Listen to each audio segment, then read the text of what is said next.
আসসালামু আলাইকুম। উনি কি বলে আপনার একটু শুনেন।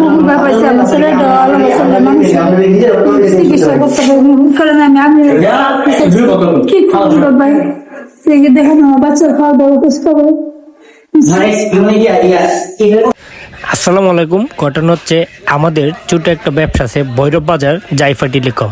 এই মহিলা প্রথমে আমাদের দোকানের সামনে আসছিল যে ওনার ছেলে নাকি নিউমোনিয়া হয়েছে। আমরা যতটুকু পেরেছি সাহায্য করেছি ওনাকে। ওনার কথা তো আপনারা শুনতে পেরেছেন। তারপর ওনার সাহায্যের জন্য আমরা একটু চেষ্টা করলাম। তখন চলে আসলাম ফার্মেসিতে। 7টা ইঞ্জেকশন বাকি ছিল এই ইঞ্জেকশনগুলো কেনার জন্য। তারপর আরেকটা সিরাপও বাকি ছিল।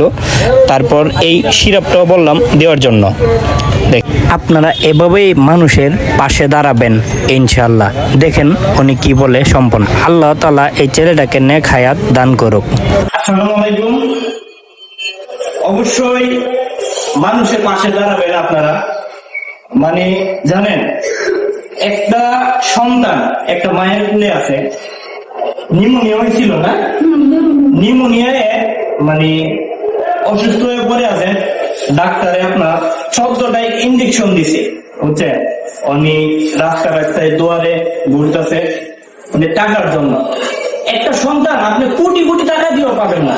যাদের সন্তান নাই একমাত্র তারাই বুঝতে পারে যে সন্তানের বেদনা কতটুকু।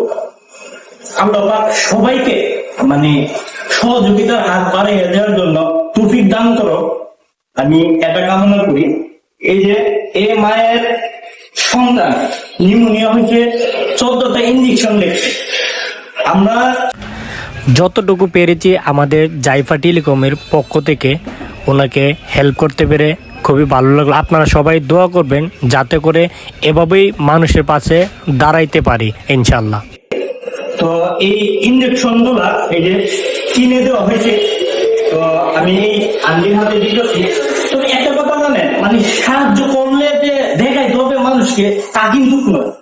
মানে এটা আমার ভিডিওটা করা হচ্ছে যেন এভাবে মানুষের পাশে দাঁড়াইতে পারে মানুষ, এই জন্য আমার এই ভিডিওটা করা।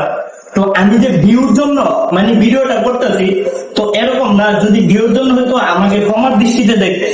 আমার কথা হচ্ছে, মানুষ একটি বাচ্চা যাদের ছেলে মেয়ে নাই একমাত্র তারাই বুঝে যে ছেলে মেয়ের যন্ত্রণাটা যে কতটুকু। তো আন্টি, তো এখন তো সবকিছু কমপ্লিট। হ্যাঁ, সমস্যা নাই, সুন্দরীকে বাড়িতে রাখবেন আর যত্ন নিয়েন। হ্যাঁ, ঠিক আছে, আপনি যান।